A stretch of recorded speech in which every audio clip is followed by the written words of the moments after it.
Hi everyone, this is Prafulla Mishra from Prafulla chemistry classes. और इसके मैं आप लोगों को सॉल्यूशन चैप्टर पढ़ा रहा हूँ और ये आपका लेक्चर नंबर 12 है। इसके पहले हम लोगों ने वेपर प्रेशर को देखा। वेपर प्रेशर क्या होता है, वेपर प्रेशर को इफेक्ट करने वाले कौन कौन से फैक्टर होते हैं, सारा कुछ हम लोगों ने देखा। आप लोग वीडियो को देखिएगा, उसके साथ साथ आप नोट्स ज़रूर प्रिपेयर करते रहिएगा, क्योंकि नोट्स आपका बहुत काम आने वाला है आपको। ठीक है, नोट्स ही आपका सही मायने में आपका पढ़ाई आप लोगों ने क्या किया वो आपको बताएगा। सिर्फ ऐसा नहीं है कि आप वीडियो देखिए और समझिए उसके बाद आप छोड़ दीजिए, साथ साथ आप नोट्स भी बनाइएगा, तभी आपको फ़ायदा होगा, नहीं तो आपको फ़ायदा नहीं होगा। और वीडियो अच्छा लगे तो लाइक और कमेंट कीजिएगा। ठीक है, देखिए पिछले वीडियो में मैंने आपको बताया वेपर प्रेशर क्या होता है, और मैंने आपको बताया था कि कोई लिक्विड को आप अगर गर्म कीजिएगा तो, और अगर कंटेनर बंद है, जिस कंटेनर में आप रख रहे हैं, तो वो वेपर में कन्वर्ट होगा। इसको इवापोरेशन बोलते हैं। वापस चूंकि कंटेनर बंद है तो वापस वो कंडेंस भी कर जाएगा, संघनित भी हो जाएगा, मतलब वेपर वापस से लिक्विड में कन्वर्ट होने लगेगा। इस चीज़ को कंडेंसेशन कहते हैं। और एक प्रोसेस इवापोरेशन ऊपर हो रहा है, कंडेंसेशन नीचे जा रहा है, और जब दोनों प्रोसेस एक साथ हो तो इक्विलिब्रियम आता है। उस इक्विलिब्रियम को फेज इक्विलिब्रियम कहते हैं। और उस फेज इक्विलिब्रियम कंडीशन पर जो वेपर बना था आपका, वो उस लिक्विड सॉल्यूशन पर ही एक प्रेशर लगाना शुरू कर देता है, जिसे आप वेपर प्रेशर कहते हैं।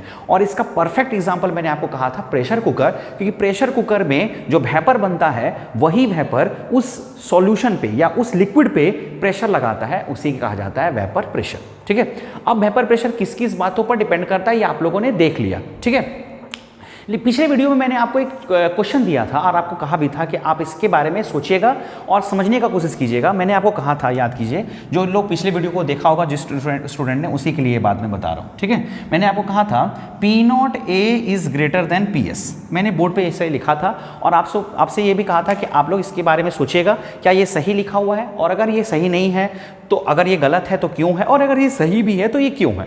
ठीक है, तो मैं आपको इसका आंसर पहले दे देता हूँ। ये सही लिखा हुआ है, P0 A is greater than PS। ये बिल्कुल सही बात है। अब ये बोलेंगे ये होता क्या है, मैंने आपको ऐसे बताया है। P0 A का मतलब होता है vapour pressure of pure solvent, vapour pressure of pure solvent, और PS का मतलब होता है वेपर प्रेशर ऑफ सॉल्यूशन। ठीक है, मतलब एक सॉल्वेंट का वेपर प्रेशर हमेशा ज़्यादा होता है किससे, सॉल्यूशन से। मिला जुला के आप एक एग्जांपल को समझिएगा तो ऐसा समझिए, पानी का वेपर प्रेशर हमेशा ज़्यादा होगा शरबत से, पानी और चीनी के मिक्सचर से। पानी का वेपर प्रेशर हमेशा ज़्यादा होगा किससे, पानी और चीनी के मिक्सचर से। ऐसा क्यों? ठीक है, आप एग्जाम्पल से आप लोग ज़्यादा समझते हैं, इसलिए मैंने आपको बताया। देखिए, सॉल्वेंट अगर मैं कहता हूं तो कॉमन सी बात है, वेपर प्रेशर लिक्विड सॉल्यूशन के लिए मैंने आपको डिफाइन किया। सॉल्वेंट का मतलब होता है प्योर लिक्विड, प्योर लिक्विड। ठीक है, क्लियर। और आपको पता होगा कि जो लिक्विड होता है वो वोलाटाइल नेचर का होता है। किस नेचर का? वोलाटाइल। वोलाटाइल को हिंदी में बोलते हैं वाष्पशील, जो वाष्प में बदलने लायक हो, जो वाष्प में बदल सके उसे वोलाटाइल कहा जाता है। यानी कि अगर मैं प्योर सॉल्वेंट बोलता हूं तो वो प्योर लिक्विड होता है, और वो क्या होता है, वोलाटाइल। ठीक है, यानी कि वाष्पशील। लेकिन जब मैं सॉल्यूशन बोलता हूं तो सॉल्यूशन मतलब होता है solute plus solvent, solute plus solvent. ठीक है, ये तो आपका लिक्विड ही होगा, क्योंकि लिक्विड सॉल्यूशन के लिए ही वेपर प्रेशर डिफाइन होता है। लेकिन ये आपका सॉलिड भी हो सकता है, सॉलिड या लिक्विड। गैसीय सॉल्यूशन तो वेपर प्रेशर लगाएगा नहीं, इसीलिए सॉलिड या लिक्विड दोनों हो सकता है। ठीक है, देखिए, अगर ये सॉलिड रहा, मैं पहले सॉलिड का कंडीशन लेके देखता हूं। अगर ये सॉलिड रहा तो आप समझिए आपका सॉल्वेंट लिक्विड है, यानी कि ये तो वोलाटाइल है, वोलाटाइल है।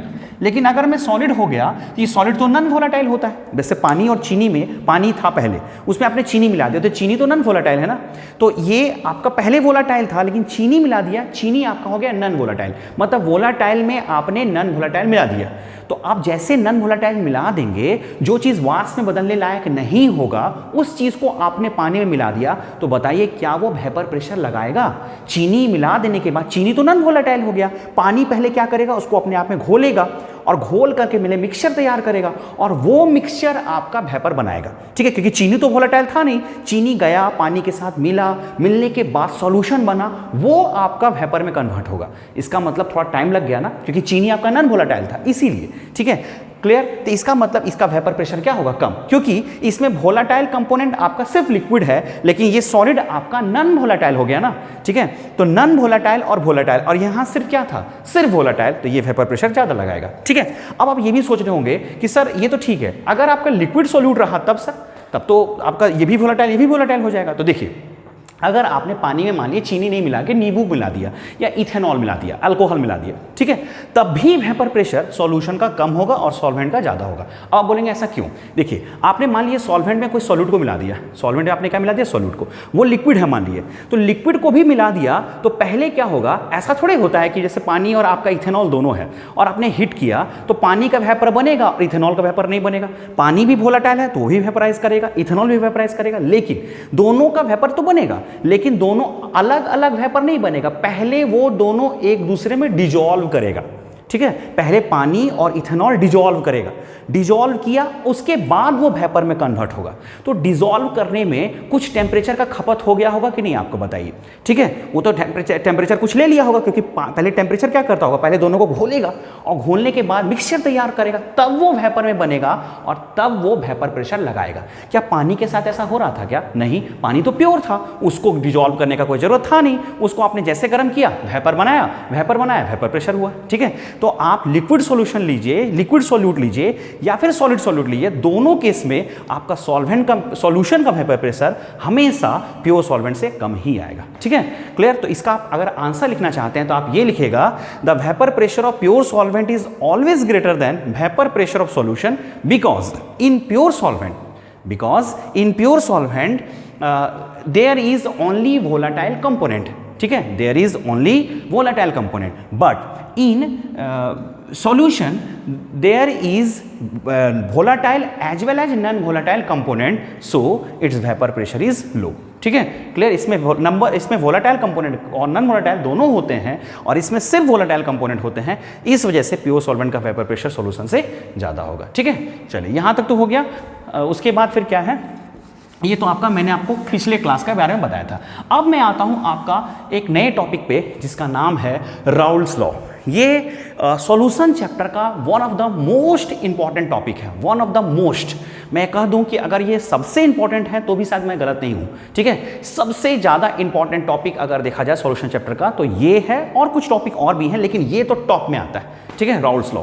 ये आपके एग्जाम में डायरेक्ट भी आ सकता है, ये आपके एग्जाम में इससे न्यूमेरिकल्स भी आ सकता है। डायरेक्ट आने का चांसेस ज़्यादा है, न्यूमेरिकल के कंपेयर में डायरेक्ट क्वेश्चन ज़्यादा आता है इसमें। डायरेक्ट आपको बोलेगा स्टेट राउल्ट्स लॉ। अब आपके मन में आ रहा होगा कि ये राउल्ट लॉ बताता क्या है। देखिए, मान लिए आपके पास एक कंटेनर है, ठीक है, इस कंटेनर में आपके पास अब ए और बी दोनों है, ठीक है, दोनों कंटेनर है और ये कंटेनर क्लोज है, क्लोज तो रखना ही था। आपके पास एक यहाँ मैं बनाता हूँ, एक कंटेनर है और इस कंटेनर में आपके पास दो कंपोनेंट है, ए और बी, ठीक है, दोनों के दोनों दो कंपोनेंट है। अब ये लिक्विड है, वेपर है, सॉलिड है, मैं बता देता हूँ, ठीक है। इसे आपने हीट किया और ये अपना वेपर प्रेशर लगाएगा। कॉमन सी बात है, मैंने आपको बताया था कि जब दो कंपोनेंट को आप मिला दीजिएगा तब जो इसका वेपर प्रेशर होता है इसको PA कहा जाता है, और मिलाने के बाद B का जो वेपर प्रेशर होगा उसे PB कहा जाएगा। P0A का मतलब होता है प्योर सॉल्वेंट का वेपर प्रेशर, P0A का मतलब होता है प्योर सॉल्यूट का वेपर प्रेशर, लेकिन PA का मतलब होता है vapour pressure in solution, vapour pressure of A in solution. PB का मतलब होगा vapour pressure of B in solution, solution के अंदर भी B का वेपर प्रेशर, सॉल्यूशन के अंदर A का वेपर प्रेशर, और नॉट लग गया तो प्योर स्टेट, ठीक है। तो एक सॉल्यूशन के अंदर ध्यान से देखिएगा PA और PB का वैल्यू क्या होता है। एक सॉल्यूशन के अंदर वेपर प्रेशर ऑफ सॉल्वेंट और वेपर प्रेशर ऑफ सॉल्यूट कितना होता है ये बताया था राउल्ट ने, और इसे ही कहा जाता है राउल्ट्स लॉ। एक सॉल्यूशन के अंदर सॉल्वेंट और सॉल्यूट का जो वेपर प्रेशर होगा कितना होगा, ये किसने बताया था? राउल्ट ने बताया था, ठीक है। तो देखिए, राउल्ट लॉ जो मैं बताऊंगा उसे दो कैटेगरी में बांट रहा हूं। पहला क्या है, for a solution containing both volatile solute and solvent, ऐसे सॉल्यूशन जिसमें सॉल्यूट और सॉल्वेंट आपके दोनों के दोनों वोलाटाइल है। सॉल्यूट और सॉल्वेंट दोनों के दोनों क्या है? वोलाटाइल, मतलब वाष्प में बदलने लायक है। जैसे पानी और आपका मतलब पानी और इथेनॉल का मिक्सचर, पानी या लेमन का मिक्सचर, दोनों के दोनों वोलेटाइल है या नहीं। मतलब आप कह सकते हैं सॉल्वेंट भी लिक्विड है और सॉल्यूट भी लिक्विड है। आप इसे लिक्विड सॉल्यूशन भी बोल सकते हैं। क्या बोल सकते हैं आप इसे? लिक्विड सॉल्यूशन, ये भी कह सकते हैं आप। इसके लिए राउल्ट लॉ क्या है पहले ये बताया गया है, ठीक है। उसके बाद सेकंड में जब मैं बताऊंगा उसमें ये होगा कि आपका सॉल्यूट होगा नॉन वोलेटाइल और सॉल्वेंट होगा वोलेटाइल। सॉल्वेंट तो हमेशा वोलेटाइल होगा, सॉल्वेंट तो हमेशा मास में बदलेगा ही बदलेगा। सॉल्यूट आपका नॉन वोलेटाइल हो जाएगा, जैसे चीनी और पानी का मिक्सचर, सॉलिड और लिक्विड का मिक्सचर, वो वाला सेकंड वाला राउल्ट लॉ है, ठीक है। तो मैं फर्स्ट वाला राउल्ट लॉ बता रहा हूं और आपको फर्स्ट अगर समझ आ गया तो सेकंड वाला तो और ईजी है, ठीक है। एकदम ध्यान से देखिएगा, बहुत आसान है। आपको लगेगा कि आप हेनरी लॉ दोबारा पढ़ रहे हैं। राउल्ट लॉ और हेनरी लॉ बहुत मिलता जुलता है, ठीक है। देखिएगा पहले मैं बता देता हूं ये है क्या। देखिए ये क्या है, देखिए यहीं पे समझ में आ जाएगा। ये फिगर देखिए आप, इसमें ए भी है, सॉल्वेंट भी है और सॉल्यूट भी है, पानी है और ये मान लीजिए इथेनॉल है आपका, हीट कर रहे हैं, वेपर प्रेशर होगा, वेपर बना, ठीक है। और ये वेपर जो बनेगा ये इसी सॉल्यूशन पर प्रेशर लगाएगा जिसको वेपर प्रेशर कहते हैं। वेपर प्रेशर जब भी डिफाइन करते थे याद रखिएगा टेम्परेचर आपका कांस्टेंट होना चाहिए, ठीक है। तो देखिए क्या कहा था राउल्ट ने, राउल्ट ने कहा किसी सॉल्यूशन के अंदर आपका दो जो भी कंपोनेंट है अगर वो वोलेटाइल है, अगर वो क्या है वोलेटाइल है, तो इसका जो पार्शियल वेपर प्रेशर होगा, पार्शियल मैंने क्यों कहा क्योंकि ए और बी जब अलग अलग हो जाते हैं, जब दो कंपोनेंट को अलग अलग देखा जाता है, दोनों के प्रेशर को अलग अलग मेजर करते हैं, वहां सिर्फ वेपर प्रेशर नहीं बोलेंगे, वहां बोलेंगे पार्शियल। तो यहां पर जो ए का वेपर प्रेशर होगा उसे कहा जाएगा partial vapour pressure of A और इसको क्या बोलेंगे partial vapour pressure of B, ठीक है। तो उन्होंने कहा कि किसी सॉल्यूशन के अंदर अगर आपके वोलेटाइल कंपोनेंट हैं तो partial vapour pressure of A या फिर partial vapour pressure of B जो होगा वो किसके डायरेक्टली प्रोपोर्शनल होगा, तो इस ए के इस सॉल्यूशन के अंदर इस ए का जो मोल फ्रैक्शन होगा, फिर से आपके आ गया मोल फ्रैक्शन जो क्या हेनरी लॉ में भी था, यानी कि इस सॉल्यूशन के अंदर ए का जो मोल फ्रैक्शन होगा उसके डायरेक्टली प्रोपोर्शनल होगा पीए, और सॉल्यूशन के अंदर जो बी का मोल फ्रैक्शन होगा वो डायरेक्टली प्रोपोर्शनल होगा किसका, पीबी का। यानी कि पीए और पीबी जो है वेपर प्रेशर ऑफ ए और बी जो है वो किसके प्रोपोर्शनल होगा, तो इस सॉल्यूशन के अंदर जो इसका मोल फ्रैक्शन होगा उसके डायरेक्टली प्रोपोर्शनल होगा। और कंडीशन ये है टेम्परेचर कांस्टेंट होना चाहिए, टेम्परेचर चेंज नहीं करना चाहिए। कितना सिंपल है, लग रहा होगा कि आपको हेनरी लॉ दोबारा पढ़ रहे हैं। बस हेनरी लॉ लिक्विड और गैस और लिक्विड के लिए अप्लाई होता था, वहां गैस का बात करते हैं, यहां पर हम लोग बात करते हैं पार्शियल वेपर प्रेशर, ठीक है। किस चीज का, तो वोलेटाइल कंपोनेंट का, किसके प्रोपोर्शनल है, तो उस सॉल्यूशन के अंदर जो इसका मोल फ्रैक्शन है उसके प्रोपोर्शनल है, कब, एट ए गिवन टेम्परेचर। देखिए the partial vapour pressure of volatile components in a solution होगा, in a solution is directly proportional to mole fraction of that component at a given temperature.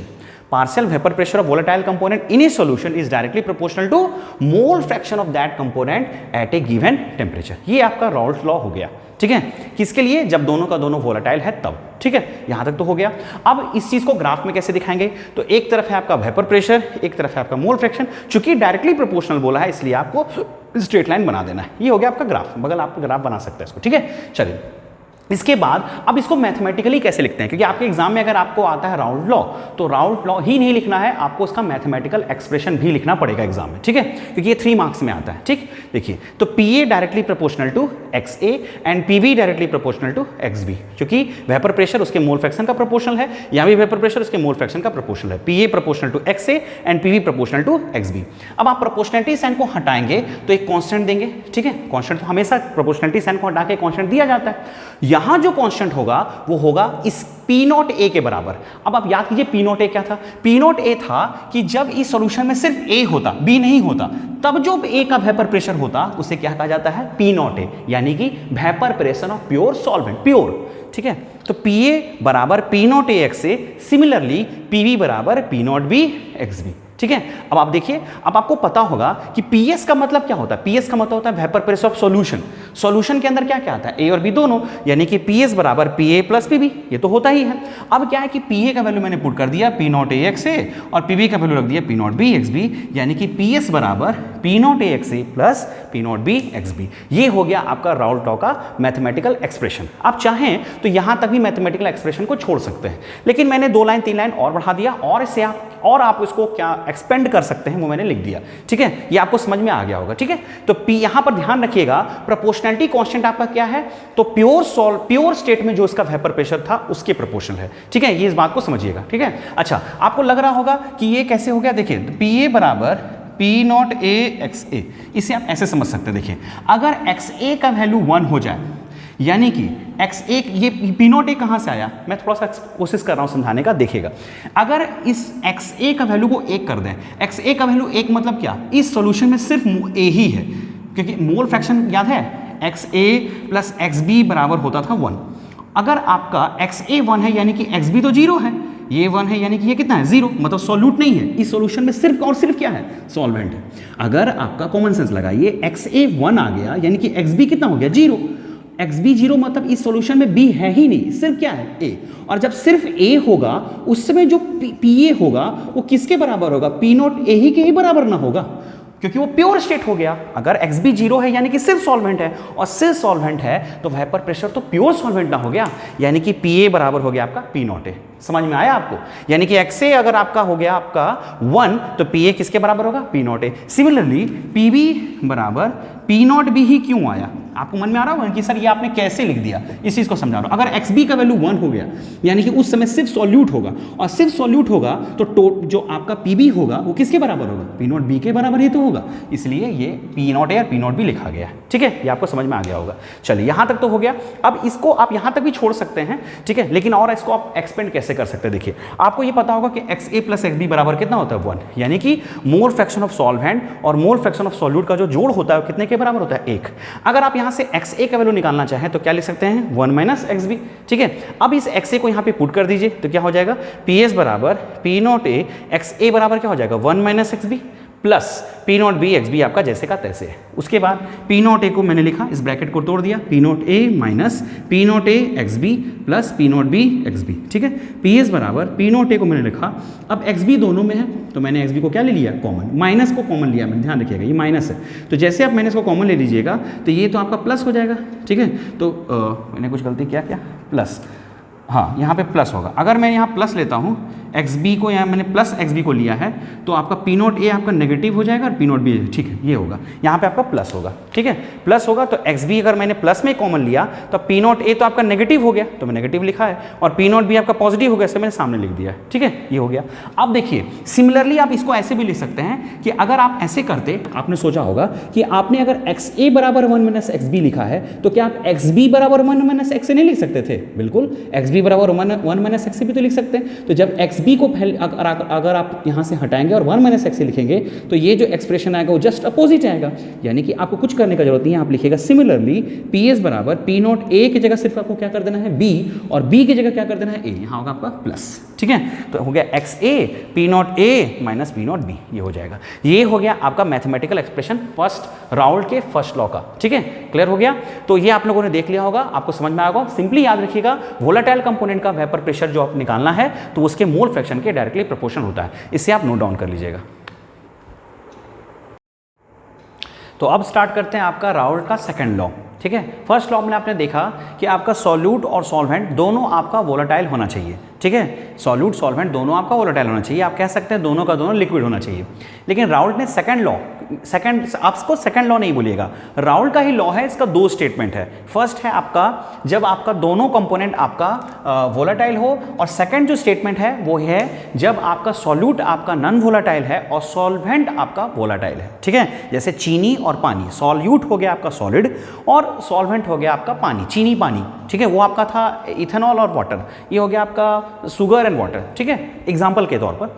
तो अब इसके लिए राउल्ट लॉ क्या है, देखिए इसके लिए नया राउल्ट लॉ कुछ नहीं है, बस स्टेटमेंट थोड़ा अलग ढंग से लिखा जाता है, वो देखिएगा। देखिए आपने क्या पढ़ा था इसके पहले, आपने कहा था कि अगर दोनों कंपोनेंट वोलेटाइल है तो दोनों कंपोनेंट का जो पार्शियल वेपर प्रेशर होगा वो उसके मोल फ्रैक्शन का डायरेक्टली प्रोपोर्शन होगा, यानी कि ए का जो पार्शियल प्रेशर होगा वो ए के मोल फ्रैक्शन के प्रोपोर्शन होगा, और बी का जो पार्शियल वेपर प्रेशर होगा वो बी के मोल फ्रैक्शन के प्रोपोर्शन होगा। ठीक है, यहां तक तो आप लोगों ने समझा था, यहां तक तो ठीक है। लेकिन अब क्या है कि अगर आपका एक कंपोनेंट नॉन वोलेटाइल, यानी कि सॉल्यूट तो आपका नॉन वोलेटाइल हो गया, वो तो वेपर में बनेगा ही नहीं, जब वो वेपर में कन्वर्ट नहीं होगा तो उसका वेपर प्रेशर कितना होगा, कॉमन सी बात है, उसका वेपर प्रेशर 0 होगा। यानी कि आप अगर यहां पहले आप यहां देखिएगा, ऊपर वाला आपको बाद में देखना है, पहले यहां समझिए कि जब आपका एक कंपोनेंट नॉन वोलेटाइल है, जैसे आप यहां कंटेनर लीजिए, आपका सॉल्यूट हो गया आपका नॉन वोलेटाइल। ठीक है, ये बोलेगा हम वेपर में कन्वर्ट होंगे ही नहीं, और ए है आपका वोलेटाइल कंपोनेंट, तो ये तो वेपर में कन्वर्ट होगा लेकिन ये नहीं होगा, इसका वेपर बनेगा। ठीक है, और वेपर प्रेशर भी लगाएगा, ठीक है, लेकिन इसका तो बनेगा नहीं। तो पीबी का वैल्यू कितना होगा, 0। तो पीबी का वैल्यू हो गया 0। अब मैं इसे पूरा का पूरा काट देता हूँ, क्रॉस कर दिया, ठीक है। आपको ऐसे क्रॉस नहीं करना, आपको लिखना ही नहीं है इसे, ठीक है, लेकिन मैंने जान के लिखा ताकि आपको लगे कि फर्स्ट लॉ और सेकंड लॉ अलग अलग चीज़ नहीं है, बस ये आपका वेपर में कन्वर्ट ही नहीं हुआ तो इसका वेपर प्रेशर कितना होगा, 0। तो पीबी 0 हो गया, यहाँ सब 0 हो गया, यानी कि ये तो ठीक है, लेकिन पीए प्रोपोर्शनल किसके होगा, एक्स से, ये तो होगा ना। P A equal to P not X से भी होगा, यहाँ तक भी समझ में आ रहा है एट ए गिवन टेम्परेचर। अब बताइए पीएस बराबर क्या होता है, पीए प्लस पीबी, ठीक। तो पीबी तो हो गया आपका 0, यानी कि पीएस बराबर सिर्फ होगा पीए, और पीए का वैल्यू कितना था, पी नॉट ए एक्स से। तो PS equal to P not A x से, यहाँ तक तो समझ में आ गया होगा। ये हो गया आपका स्टेटमेंट, मैथमेटिकल स्टेटमेंट। अब इसी को हम लोग लैंग्वेज बनाएंगे, तो क्या लिखेंगे, देखिए मैंने इसके लैंग्वेज क्या लिखा है, देखिए the vapour pressure of solution, ये आपका पीएस क्या है, solution. The vapour pressure of solution containing किसमें, नॉन वोलेटाइल सॉल्यूट, जिसमें क्या हो, सॉल्यूट आपका क्या हो, नॉन वोलेटाइल, अवाष्पशील हो, एट ए गिवन टेम्परेचर, किसी दिए गए टेम्परेचर में, इज इक्वल टू, ये किसके बराबर है, द प्रोडक्ट ऑफ, प्रोडक्ट मतलब मल्टीपल, किसके प्रोडक्ट के बराबर, किसके मल्टीपल के बराबर, vapour pressure of pure solvent, vapour pressure of pure solvent यानी कि P not a, and it's mole fraction, समझ में आया। आपको लग रहा होगा कि सर आपने जो मैथमेटिकल एक्सप्रेशन लिखा इसी को स्टेटमेंट बना दिया, ठीक है, यानी कि अगर आपका सॉल्यूट नॉन वोलेटाइल है तो किसी दिए गए टेम्परेचर पर वेपर प्रेशर ऑफ सॉल्यूशन किसके बराबर होगा, उस वोलेटाइल कंपोनेंट का, vapour pressure of pure solvent का और उसके मोल फ्रैक्शन के प्रोडक्ट के बराबर होगा, ठीक है। सॉल्यूशन का vapour pressure of pure solvent और उसके मोल फ्रैक्शन के प्रोडक्ट के बराबर होगा, ठीक है। कितना सिंपल सा स्टेटमेंट था इसका, ठीक है। तो ये हो गया आपका राउल्ट का सेकंड लॉ, ठीक है। और इसे आप थोड़ा ज़्यादा ध्यान रखिएगा क्योंकि इसके आगे आपको, जब मैं आपको कॉलिगेटिव प्रॉपर्टी पढ़ाऊंगा, एक टॉपिक आपका आएगा आगे कॉलिगेटिव प्रॉपर्टी, उसमें फर्स्ट कॉलिगेटिव प्रॉपर्टी का नाम होता है relative lowering of vapour pressure, और वो आपका सेकंड स्टेटमेंट ही है, जो राउल्ट का सेकंड स्टेटमेंट था, यही आपका एक कॉलिगेटिव प्रॉपर्टी भी बनेगा। अभी आपको समझ में नहीं आ रहा होगा, लेकिन जब मैं आपको बताऊंगा तब समझ में आएगा। मैं इसे दोबारा लाऊंगा, मैं आपसे पूछूंगा कि मैंने राउल्ट का सेकंड लॉ में सेकंड स्टेटमेंट में क्या बताया था, और वो ये फॉर्मूला आपका दोबारा आएगा, ठीक है, ये समझिएगा, ठीक। चलिए यहां तक तो हो गया।